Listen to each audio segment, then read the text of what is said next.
बांग्लादेश में भी एक बहरान शिद्दत इख्तियार करता चला जा रहा है। कोटा सिस्टम के खिलाफ बांग्लादेशी तलबा हुकूमत के खिलाफ सरापा एहतजाज है। ये एहतजाज ढाका यूनिवर्सिटी के तलबा की जानिब से शुरू किया गया, जिसके बाद इस एहतजाज को वुसअत मिली और दीगर तालीमी इदारों के तलबा भी इस एहतजाज में शामिल हुए, जिसके बाद बांग्लादेश की हुकूमत के लिए हालात से निपटना एक चैलेंज बन गया है। तलबा के मुजाहिरों के दरमियान पुलिस के साथ होने वाली झड़पों में अब तक तकरीबन 40 अफराद हलाक हो चुके हैं। कौमी टीवी स्टेशन समेत कई सरकारी दाग लगा दी गई है, जबकि इंटरनेट सर्विसेज भी मुअत्तल हैं।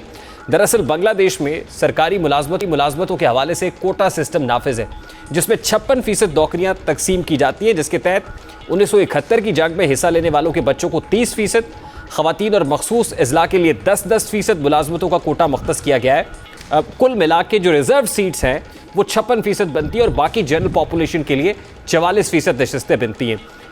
अब ये जो 30% इसमें से है, ये 30% उन लोगों के लिए मुख्तस है जिनको फ्रीडम फाइटर्स कहा जाता है।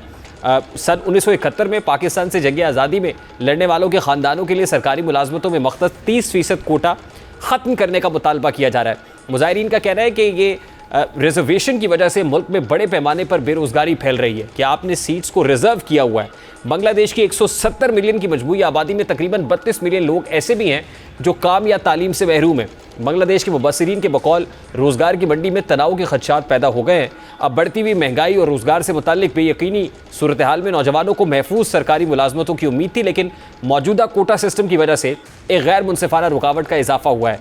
मुजाहिरीन की ख्याल कर रहे हैं कि बांग्लादेश की हुकूमत कोटा सिस्टम में अपनों को नवाज रही है और मेरिट की धज्जियाँ उड़ा रही है, और साथ ही मुजाहिरीन हुकूमती तशद्दुद पर भी गम गुस्से का इजहार। बांग्लादेश में सरकारी नौकरी को अच्छी तनख्वाहों की वजह से काफ़ी अहमियत दी जाती है। अब सितम ज़रीफ़ी ये है कि ये जो 30% नौकरियाँ मुख्तस की गई हैं, रिजर्व सीट्स हैं, इसमें अगर कोई कोटे की क्वालिफिकेशन पर पूरा नहीं उतरता तो वैकेंसी वैकेंट ही रखी जाती है। यानी जनरल पॉपुलेशन के 44% में से किसी को मौका नहीं दिया जा सकता कि उस वैकेंट पोजीशन के ऊपर आके नौकरी कर ले। अब तकरीबन निस्फ जो नौकरियां हैं, जिनकी तादाद लाखों में होती है, मखसूस गिरोहों के लिए मख्तस है। ये इल्ज़ाम भी लगाया जा रहा है कि हुकूमत और अवामी लीग की हिमायत करने वाले इस निज़ाम से फ़ायदा उठाते हैं। हालांकि 2018 में शेख हसीना वाजिद की हुकूमत ने ऐसे ही एहतजाज के बाद कोटे का निज़ाम को ख़त्म किया था, लेकिन एक अदालत की जानिब से जून में हुक्म के बाद इसे हाल ही में बहाल कर दिया गया और यूँ अब एक नई एहतजाजी तहरीक ने जन्म लिया है। मुजाहिरीन को इश्ताल दिलाने में बांग्लादेशी वज़ीर आज़म हसीना वाजिद के एक बयान ने कलीदी किरदार अदा किया, जिसमें उन तलबा के मुताबिक वज़ीर ने कोटा निज़ाम के खिलाफ एहतजाज करने वालों को 1971 की जंग में पाकिस्तान की मदद करने वाले रज़ाकारों से तशबीह दी।